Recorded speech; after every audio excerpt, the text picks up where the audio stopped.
디파이를 하는 가장 중요한 이유는 어차피 이자도 이 코인으로 주거든요. 그러면 결국은 개수가 계속 늘어나잖아요. 이건 개수에 있거든요. 디파이의 핵심은 개수를 늘리는 거기 때문에 만약에 개수를 늘리다가 만약에 상승세로 돌아선 거예요. 그러면 원래 4개밖에 없던 이더리움이 그 사이에 이자를 받아서 5개, 6개로 탈중앙화 거래소에서 디파이 서비스를 이용하려면 개인 지갑을 똑같이 쓰셔야 돼요. 보통 메타마스크 그냥 써야 되는데 그런 넥스토라든지 바이낸스 같은 그런 플랫폼들은 이 거래소 지갑이 있어요. 그러면 업비트에서 거기로 그냥 보내시면 돼요. 돈을 보내시고 거기에서 스테이킹 메뉴로 가셔가지고 이유를 보시면 돼요. 그리고 그냥 투자를 하면은 그게 락이 되는 거예요.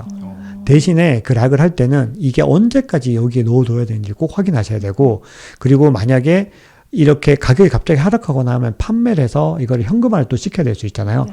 그것들을 제한해둔 기간들이 있어요. 그러니까 바로 락을 푼다고 해서 이걸 바로 뺄 수 있는 게 아니고 뭐 1주든 2주든도 기다려야 되는 시간이 발생할 수 있거든요. 그런 요소들을 다 꼼꼼하게 확인을 해서 투자를 하시면 도움이 되죠.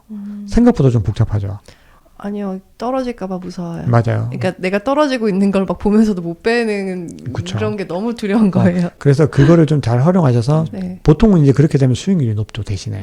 그러니까 뭐든지 이렇게 이런 거죠. 이더리움이나 비트코인을 예치해서 큰 돈을 벌 수는 없어요, 이제 디파이로는. 큰 돈을 벌려면 우리가 좀 알지 못했던 코인들. 왜냐하면 유동성이 풍부하게 공급되는 코인을 이자를 많이 줄 이유가 없잖아요. 그 사람들이. 네. 그럼 본인들은 유동성이 중요하기 때문에 사람들이 잘 모르는 코인들, 굉장히 좀 리스크한 코인들을 이렇게 제공하는 그런 사람들에게 유동성을 많이 공급해 주죠. 계속 책에서 강조하는 게 보유할 수 있는 코인을 뭐 시작을 하라고 하시더라고요. 디파이도 그렇고 다 그런 식으로 해야 될 것 같아요. 그렇죠. 예, 막 낯선데 그냥 수익률 보고 달려들고 맞아요. 그렇게 하시면 안 돼요. 그렇게 하면 안 되고 여러 할 수 있는 검증을 통해서 이런 물망에 올린 코인들을 시작할 때 들어가거나 그렇죠. 디파이로도 하거나 이런 식으로 해야 그래도 좀 괜찮겠네요. 그렇죠. 그러니까 결국은 이게 이 어떤 시장보다도 하이 리스크 하이 리턴이 워낙 크기 때문에 그냥 돈을 많이 준다고 해서 들어가는 거는 굉장히 위험한 방법이 맞아요. 그래서 많은 사람들이 검증하고 특히 가장 많은 사람들이 이용하는 데를 해야 돼요. 왜냐하면 내가 이걸 했는데 이제 팔려고 내놨다고 생각을 해보면 유동성이 없는 거예요. 그러면 뭐 팔고 싶어도 팔 수 없는 그런 상황들도 거래소에서는 발생하거든요. 그래서 저는 개인적으로 이제 사람들이 업비트를 제일 많이 쓰는 이유도 저는 유동성 때문이라고 보거든요. 네. 물론 UI도 되게 깔끔하지만 네. 그래서 결국은 많은 사람들이 이용하는 곳을 이용하는 게 좋다. 네. 그렇게 생각을 해요. 근데 이게 진짜 실제로 업비트만 가입을 하려고 해도 그 뭐죠? 이게 웹상의 그 은행 이름이 뭐죠? K뱅크. K뱅크 네. 가입을 또 해야 되고 그쵸. 뭐 또 돈을 넣기 위해서 뭐 하루 지나야 되고 막 엄청 벽이 많더라고요. 근데 그런 탈중앙화 거래소나 이런 디파이 이용할 때는 그보다는 꽤 많이 더 복잡하긴 하죠. 그래요? 어쩔 수 없이 이게 그런 절차들이 좀 있죠. 그래서 네, 뭐 비밀번호 한번 잃어버려가지고 다시 바꾸면 그 다음날 또 해야 되고 바로 못하고 그런 식으로 막 엄청 좌절하게 하더라고요. 이 시장에서 내가 좀 원활하게 뭐 좀 해보려고 하면 뭐 모르면 그 고객센터도 없고 맞아요. 그런 것들이 초보가 하기에는 참 답답하고 힘들다라는 생각을 많이 하게 하는 것 같아요. 맞아요. 비밀번호 잃어버리면 끝장이고 그냥 그쵸. 계좌 특히 없어지고 개인 지갑 같은 경우는 네. 그냥 이제 못 찾는다고 봐야 되는 거죠. 그래서 이게 비트코인 ETF가 되게 이슈가 되는 이유도 그런 측면들이 좀 있는 것 같아요. 그러니까 굉장히 부자들이 많잖아요, 세계적으로는. 네. 근데 되게 부유한데 암호화폐에 관심이 있는데 이 시장에 투자를 못하는 분들이 생각보다 굉장히 많다고 하더라고요. 근데 그분들이 못하는 이유 중에 이제 가장 중요한 게 이 암호화폐 거래소를 믿을 수 없어서. 네. 왜냐하면 보안이 뚫릴 수도 있고 예전에 마운트 콕스라는 세계 1위 암호화폐 거래소가 해킹으로 망했거든요. 네. 그래서 암호화폐 가격이 2천만 원에서 200만 원으로 떨어졌던 적이 있어요. 그러다 보니까 이거를 이제 믿지 못한 상태에서 개인 지갑을 활용하면 이 비밀번호 잃어버리면 이제 모든 게 끝인 거잖아요. 그래서 이제 투자하지 못하는 분들이 비트코인 ETF가 이제 만들어지면 그 모든 것들이 이제 해결되는 분위기가 되는 거죠. 그래서 투자를 할 것이다. 그래서 비트코인 ETF가 승인되면 가격이 굉장히 많이 올 거란 또 예측을 하죠. 네. 그래서 디파이로 평생 연금 받기가 가능한가요? 근데 어떻게 아까 그렇게 뭔가 계속 찾아다니면서 조금씩 하고 계신가요? 어떠세요? 저는 그냥 넥소 네. 플랫폼에 넣어두고 그냥 계속 그냥 두는 거죠. 그냥 이더리움이랑 리플 넣어둔 거예요, 그냥. 왜냐면 그거를 그냥 놀리는 것보다는 이런 개념으로 접근하시면 좋아요. 어차피 이 이더리움이나 비트코인이나 뭐 리플을 가지고 있는 건데 어차피는 하락장에서 제가 트레이딩을 할 거면 트레이딩을 하셔도 돼요. 근데 저는 트레이딩을 할 수 있을 만한 여력도 실력도 안 되다 보니까 그냥 이거를 그냥 넣어놓기는 아깝고 뭔가 활용을 해서 이제 해야 되는데 이 디파이를 하는 가장 중요한 이유는 어차피 이자도 이 코인으로 주거든요. 그러면 결국은 개수가 계속 늘어나잖아요. 이건 개수에 있거든요. 디파이의 핵심은 개수를 늘리는 거기 때문에 만약에 개수를 늘리다가 만약에 상승세로 돌아선 거예요. 그러면 원래 4개밖에 없던 이더리움이 그 사이에 이자를 받아서 5개, 6개로 늘어나 있다. 그렇죠. 복복리가 되는 약간 그렇게 느낌? 굉장히 좋은 효과가 있거든요. 이자로 받았는데 시세까지 이렇게 올라가? 이런 효과 때문에 사실은 대부분 디파이를 하시죠. 그래서 저는 이더리움 리플 하고 있어요. 아, 그렇구나. 당장 넣어야겠네. 저도 사실 그런 막 트레이딩하고 막 빨리빨리 하는 것들 잘 못하겠더라고요. 그렇죠. 트레이딩은 진짜 힘든 것 같아요. 네, 그래서 좀 천천히 가는 거, 근데 조금 편안한 걸 하고 싶다는 생각을 많이 갖고 있는데 코인에서 그런 걸 꿈꿀 수 있나 생각을 했는데 좀 가능한 방법이지 않을까. 그러니까 제가 그분도 이제 책 쓰신 분인데 그분은 디파이로 현금 흐름이 월 2천만 원이 넘는다 그러시더라고요. 제가 최근에 얘기를 했는데 그래서 네. 저도 약간 놀랐어요. 와, 디파이로 월 2천만 원? 와, 약간 이렇게 얼마 넣으신 거예요? 그러니까 굉장히 많이 자본이 어느 정도. 그분은 이제 트레이딩으로 자본을 굉장히 많이 버셨어요. 몇십억을 버셨는데 그 중에 꽤 많이 이제 넣어두셨다고 그러더라고요. 네, 뭐 왜냐하면 지금 시즌이 트레이더 분들한테는 조금 안 좋은 시즌이에요.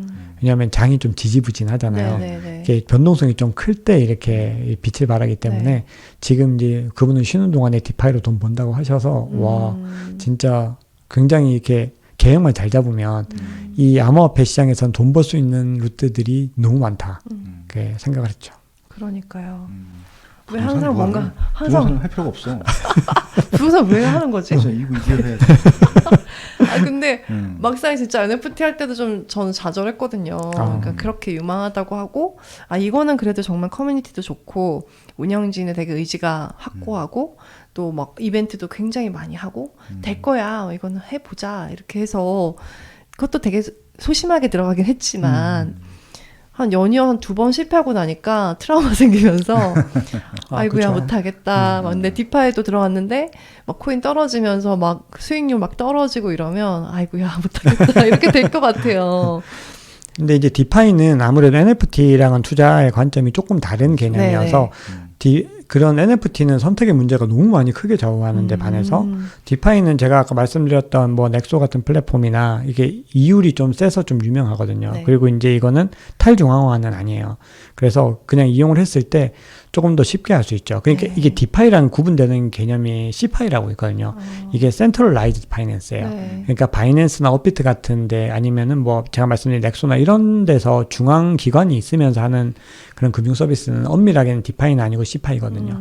그래서 그런 서비스들을 먼저 이용을 해보시면 이게 흐름에 적응이 좀 되세요. 그래서 그 이후에 좀 더 이제 뭐 공격적인 그런 투자도 이제 하실 수가 있죠. 그래서 초보자들은 반드시 좀 안전하게 가자. 지금 이런 뭐 알트코인이나 또 이제 그런 주요한 비트코인, 뭐 이더리움, 그리고 우리가 뭐 엄청 새로운 코인들 이런 것들에서 지금 어떤 거를 신입들에게 이건 좀 해보세요 해주고 싶으신 게 있으시다면 이 책을 통틀어 설명해 주신 것 중에 이 책을 통해서 네. 이게 좀 많긴 해요. 많은데 네. 하나를 이제 선택하기가 다 해주세요, 조금, 다 해주세요. 근데 이제 그런 것 같아요. 저는 이렇게 이런 책을 썼지만 모든 투자자분들이 암호화폐 투자해야 된다고는 저는 생각은 좀 하진 않습니다. 왜냐하면 이게 변동성을 너무 못 견디는 분들도 있고 스트레스에 대한 저항성이 사람마다 차이가 너무 커서 맞아요. 저는 지금 뭐 당연히 떨어졌죠. 저도 뭐 수익이 한창 높을 때 고점 대비 당연히 누구나 떨어져 있는데 웬만큼 떨어져도 별로 그렇게 마음이 흔들리지 않거든요, 실제로. 지금도 아무렇지도 않거든요, 좀 떨어져도. 믿음이 있으시니까 또 그런 것도 믿음이 있기 때문인데, 네. 그래서 본인이 공부해서 어떤 확신이 있기 전에는 이렇게 투자를 좀 안 하시는 게 더 좋을 것 같아요, 사실은. 그래서 그 외에도 사실 전통적인 자산, 부동산도 너무 좋고, 주식도 되게 좋은데, 꼭 암호화폐를 투자해야 되나, 이런 생각들을 좀 하게 되는데, 만약에 이 영상을 보시고 약간 이렇게 느낌이 오신다고 하면, 그게 이제 때인 거죠. 그러면 이때는 이제 공부를 하고 투자를 하셔야 되는데 지금 시점에서 가장 좋은 투자 방법은 적립식 투자거든요. 적립식. 그러니까 지금은 뭐 어떤 거를 타이밍을 잡기도 굉장히 힘들고 시장이 어떻게 될지 아무도 모르는 것 같아요. 특히 좀 있으면 이제 금리 인상이 있잖아요. 또 금리 인상에 대한 이슈는 이미 반영이 돼서 암호화폐가 많이 떨어진 게 맞는데 또 실제로 반영하면 어떻게 될지 또 모르거든요. 그리고 FOMC에서 뭐 파월 같은 분들이 갑자기 뭐 몇 번 더 하겠다. 뭐 원래 예정보다 2번 더 하겠다. 뭐 이런 발표를 하면은 뭐 어떤 현상이 일어날지 모르기 때문에 지금이 저점이다 생각하고 조금씩 비트코인 이더리움을 적립을 하시는 게 제일 좋아요. 그래서 저도 이제 강의 들은 데서 말씀을 드리는 건데 그분이 이제 계산을 해봤대요. 어떤 분이 4년 동안 트레이딩을 진짜 열심히 하신 거예요. 그래서 20억을 투자해서 100억을 보신 거예요. 와우. 완전 트레이딩에 뭐 엄청난 경지이신 거죠. 근데 이분이 4년 동안 적립식 투자를 했을 때 어떻게 됐나 봤더니 더 높더래요. 좀 더 너무 높더래요. 애썼다. 그러니까 엄청 애를 써가지고 하루 종일 막 했는데도 4배를 본 거예요. 5배 정도 보는데 적립식을 했는데 오히려 좀 더 높다는 걸 알고는 그렇게 애쓰지 말고 우리 같은 일반 투자자들은 그냥 생업에 열심히 하고 그냥 수익을 많이 버는데 초점을 맞추고 적립식 투자를 하자. 이렇게 결론을 내린 거죠. 그래서 제가 오늘 말씀드릴 것 중에 제일 중요한 거는 적립식 투자인 것 같아요. 두 번째도 궁금해요. 그 다음은 뭐가 있을까요? 또 좀 재미없으니까 적립식 투자는 수익은 나중에 재밌을지 몰라도 조금 더 하고 싶은 분들에게는 어떤 거 소개해 주세요? 조금 더 하고 싶은 분들이요? 조금 더 하고 싶은 분들에게는 좀 이런 방법을 좀 써보시면 좋을 것 같아요. 일단 기존은 변하지 않습니다. 네. 기본적으로 이더리움과 비트코인을 많이 가지고 가야 된다는 거는 변할 수 없는 것 같아요. 왜냐하면 가장 안정한 자산이기 때문에. 근데 만약에 조금 더 위험한 투자를 하면서도 좀 더 그 수익을 얻고 싶은 분들은 어떤 플랫폼들 있죠. 플랫폼 암호화폐. 이게 플랫폼이 뭐냐면 이더리움 같은 그런 플랫폼들, 솔라나 같은 프로젝트들이 그런 블록체인 생태계를 만드는 플랫폼이거든요. 그럼 이 플랫폼에서 여러 가지 서비스들이 태어나는데 이게 아까 얘기했던 샌드박스나 디센트럴랜드 같은 게 다 여기서 태어나는 거예요. 근데 이 블록체인 플랫폼과 가장 직결해서 연결해서 가장 협력을 많이 하는 프로젝트들이 있을 거잖아요. 네. 그렇죠? 그런 프로젝트들을 또 찾는 방법이 있거든요. 네. 그래서 그게 제 책에 또 소개해뒀는데 코인 마켓캡 같은 그런 사이트 가셔가지고 이렇게 카테고리에 가셔가지고 그런 플랫폼들을 찾아보시면은 연관된 프로젝트들이 쭉 나와요. 여러분들 그걸 보시고 만약에 아까 제가 얘기했던 그 가이드들 있죠. 그런 벤처 캐피탈이라든지 그런 플립사이드 클립토 점수 같은 것들 비교해서 좀 괜찮으면은 그것들을 이제 굉장히 많이 떨어졌을 때 조금씩 담는 전략들이 또 있죠. 그렇게 해서 70%는 그렇게 가져가고 나머지 한 20%는 이렇게 조금 더 위험한 자산을 그렇게 싣고 나머지 10%는 선물 거래도 한번 해보시고 저도 그냥 아주 가끔씩은 선물 거래는 해볼 때가 있거든요. 변동성이 되게 클 때. 그런 식으로 포트폴리오를 나누시면은 지금 이 시장에서는 현 시점에서는 가장 현명한 투자라고 저는 보고 있어요. 네, 감사합니다. 네. 어떻게 좀 괜찮죠? 네, 너무 괜찮았어요. 아니, 진짜 박사님처럼 말씀하세요. 네. 제가 너무 아는 척을 한 거 아닌가요? 아닙니다. 이렇게 그리고 좀 안정적인 투자를 많이 알려주신 것 같아요. 오늘 이렇게 10년 후 100배우를 암호화폐에 투자하라 이 책에 대해서 이 내용 속에 담긴 좋은 내용을 이야기로는 다 나누지 못했어요. 목차만 얘기했어요. 그래서 책이 진짜 알차기 때문에 여러분 한번 꼭 읽어봐 주시고요. 차트까지 나와요. 차트도 나오고 네. 지갑 만드는 법도 나오고 이렇게 쑥 이렇게 봐도 저도 이게 한 번 읽고 이런 게 있구나 이러고 딱 내려놓을 게 아니라 계속 보고 그 사이트도 들어가 보고 되게 공부할 점이 많은 책인 거예요. 그리고 제목대로 이런 가능성도 진짜 있을 수 있겠다. 처음엔 좀 이렇게 생각했는데 가능하겠다라는 생각이 들더라고요. 딱 마지막 장을 덮는 순간. 너무 감사해요. 너무 좋은 평가도 해주셔가지고. 네. 네. 오늘 이렇게 이 책에 대해서는 여기까지 하도록 하고요. 네. 나와주신 박종환 작가님 너무 감사드립니다. 네, 감사합니다. 감사합니다. 네.